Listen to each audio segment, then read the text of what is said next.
dim. "You're never going to pass this class," I said. He turned around and walked toward the door. "I heard you in the auditorium," I said, shaking. "I saw you." He stopped at the door and looked back at me. That's it.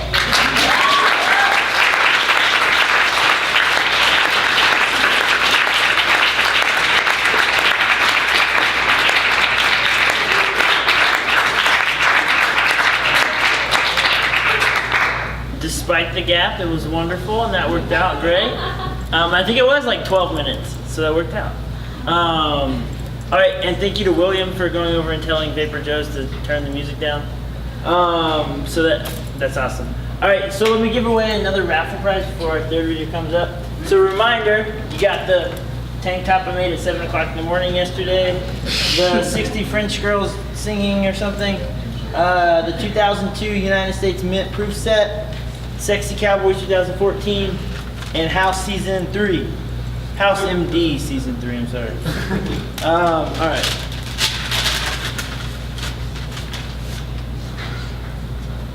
$10. All right. Woo!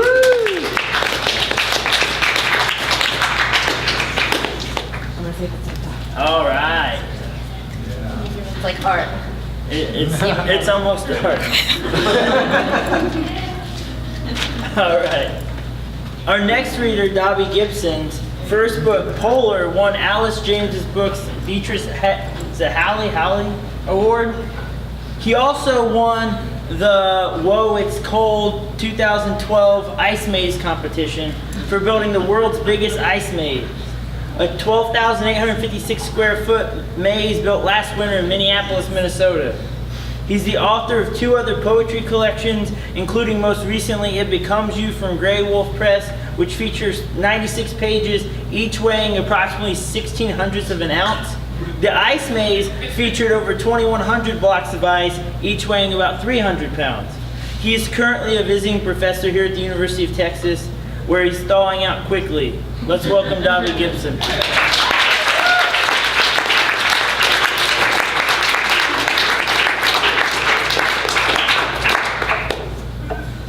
All right, so the first thing I'm going to do is in a show of, besides dropping my book, is in a show of solidarity with Deb, I'm going to get rid of one of my poems. So, go ahead. Oh, that's stapled. There we go. Now we're on an even playing field, right? Okay, so for this first poem, it'll help to remember that false friends are 2 words in 2 different languages that are spelled the same but have radically different meanings. So P-A-I-N in English is pain, P-A-I-N in French is bread. This poem is called Beware of False Friends. It's autumn in the capital. The neighbors' chickens have lost their charm. Sometimes I think my only problem is that I don't have anyone to talk to who doesn't also have to listen to me. In German, the word gift means poison. How long can the one lie I tell in every poem be the forearm that pins the angel's neck? I lied when I said I would only lie once. And I hope we can meet in person someday so you can tell me what you think of what little you remember of this. It will give us something to talk about on the way home. This and the fact that George Washington's dentures weren't made of wood. They were constructed from his slaves' teeth. No one ever saw him smile, but from deep in the forest, his whistle could be heard for miles. It's great to be here. So I wanted to read this poem for my workshop. I really like my workshop a lot. This poem's called Truce. Perhaps this can be understood only by someone who has already had the thoughts expressed here. Someone who knows that you can't truly understand a word until you're already in desperate need of that word. Like afternoon. Like sitting in front of an open summer window, old guitar falling slowly out of tune. So far, I have learned very little. I want to, for instance, but can't, render this in something realer, in a leaves that not only blesses leaves, but in a leaves that makes them more so. There is a new word for uncertainty and an old word for permanence that was recently forgotten, but there is no dictionary for this. There's just that hawk there circling above the river to perfectly name the way the clouds blow past us as impossibly as prepositions. Of this language, which is sometimes not reassuring, to whatever happens next, which I deserve. Whatever I can say, whatever great light or greater reason why, whatever song that's better once it's been heard before. It's a powerful idea to have had the idea before. I'm so close to this idea, I'm burning. You've been holding me back. You saved my life. And thus concludes a review of my published work so far. So I'm going to read some new poems, and this first poem is called L'avenir est quelque chose, which just translates as the future is something. And I wrote it on a really rainy day in Minneapolis, a place which seems pretty far away right now. All day for too long, everything I've thought to say has been about umbrellas. It's hard to remember how I came to possess whatever weird one I find in my hand, like now. The way they hang there on brass hooks in the closet like failed actors, each one tiny or too huge, like our own ideas, always needing to be shaken off and folded up before we can properly forget them on the train. Most of my predictions are honestly just hopes. A sudden sundress in March, regime change in the north, or the one where Amanda wins the big book award from the baby boomers.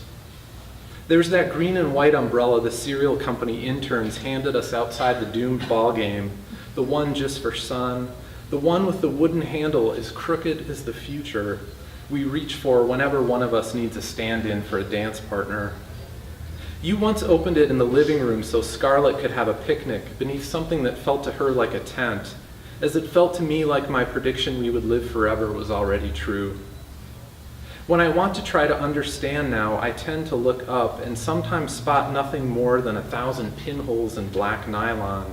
It's enough to get you to grease and back, or something to kiss beneath. Who knows how this is going to play out? I know you won't ever be able to say exactly what you're feeling either, a strangeness popping open overhead as we pull closer to whatever's between us, the rain playing the drum that's suddenly us. How's it going? Great. Malvern? Okay. This is such a cool bookstore. This was like the first place I came when I got down here, and I really love it. So here's another new poem. I'm married, have a beautiful 7-year-old at home. So having moments at home by myself are super rare, but I had one 3 or 4 months ago, and and it was really great, and it was so precious that I just walked around my house like wondering how shit got into my house, you know, like how certain objects were even there, and so I wrote this poem.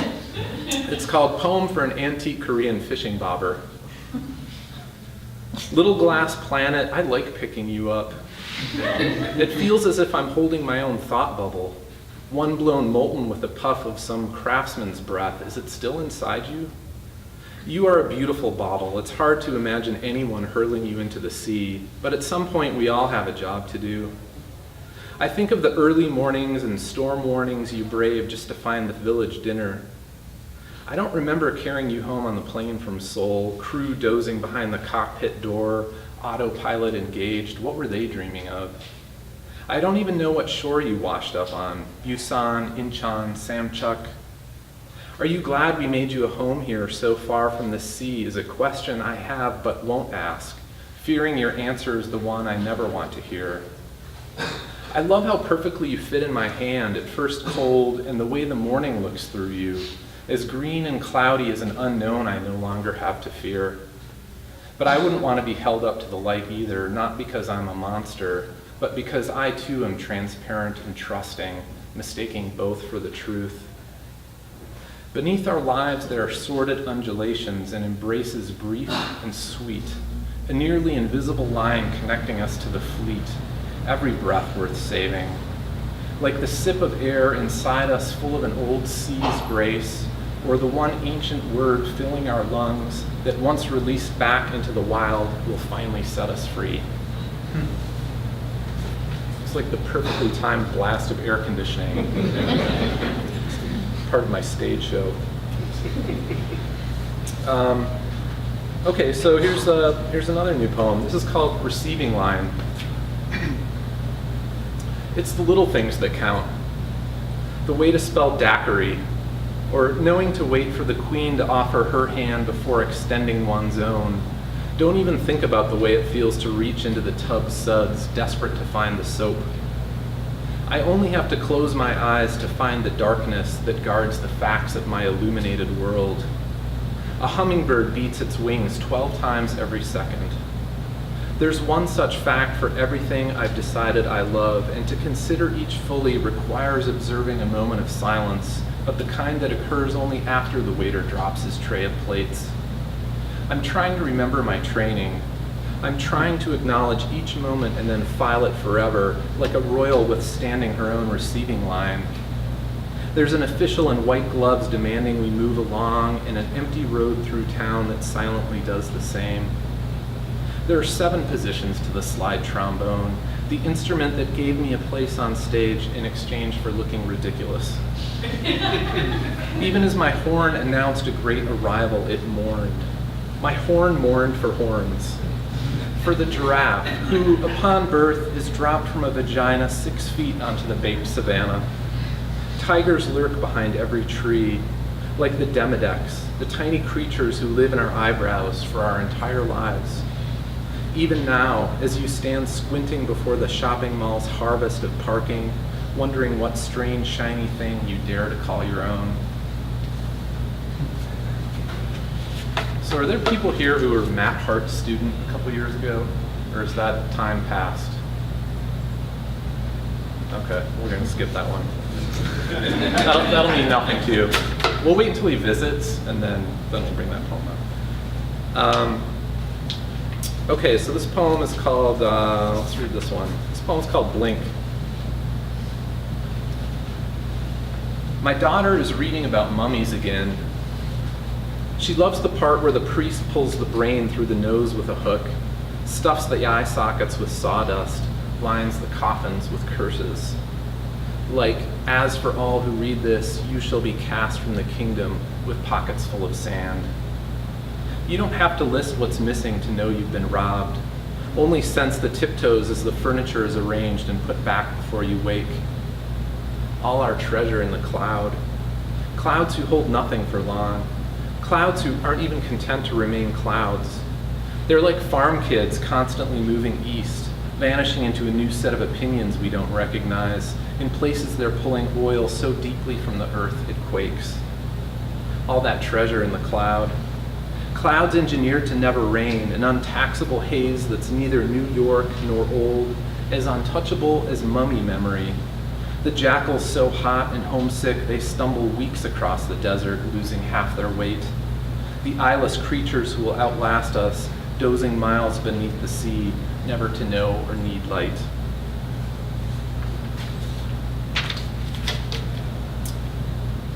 Okay, so I'll just read a couple more, and thanks, Gobbles, for having us. Really glad to be here, and glad to hear everybody read. Sam and Deb and Lisa, who are like my new friends since I moved here. It's great. So this poem is called Drone.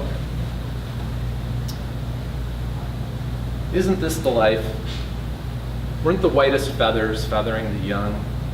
Shouldn't the invention solve the disease? Didn't the guilt end with the getaway? Aren't I invaluable? For the splash of silver cents, for the fountainry of phonemes, for a grown-up desk job, and without winter, without any equinox or ration, in the cast that hasn't dried, in the sutures of our own skin, weren't the Lilliputians sweet? Everybody crossing their eyes sees the figure 8. Everyone's a satellite. Everyone becomes that star. Everybody dance. Everybody get out. Will the mouse outrun the hawk? Will the impulse to resist bring a will to surrender? Will the owner of a green Subaru Outback please report to the fan information booth on Concourse C? Did we ever doubt our devices? Did we make the right holes in the earth? Did the queen smash her bottle across the hull? Did the little ones toe the line? Was 16 the correct number? Was the creaking coming from inside the hut? Was when they stopped running the moment the punishment was rendered? Was the balcony high enough for a view? Aren't you glad you're more headlight than deer? Aren't the birds quiet before they strike? Isn't this a nice view? Isn't the hum like hearing a needle sew? Isn't the technology clean? Shouldn't this much be logical? Shouldn't we praise the distance? Shouldn't the crater be great enough to bury the dead? Didn't we greet each other with our eyes? Don't our values begin with logic? Doesn't every clock cookie time? Up in the higher laws, up and full of yearning, up in the sky, it's a bird, it's fairly bird-like. Aren't we safer behind our keyboards? Aren't you sweet? Isn't this just grand, just like them? Don't you wish you knew what they were thinking? Don't you dare draw the gods? Isn't punishing with time really just giving the greatest gift? Wouldn't we be fools to fail to admire the screen? Wouldn't the fighting be bloodier without us? Were your coordinates correct, Major? As long as your life lives, as long as you're asking, as if lightning struck down, as if distance could clean. For now, the fog lowers into the bay. For now, the young engineers get tattoos. For now, let them think it's brave. Now, it's a bluer sky. Now, take one small step to your right. Now, and that's an order. Now, the winds hush, and you gust upon the earth.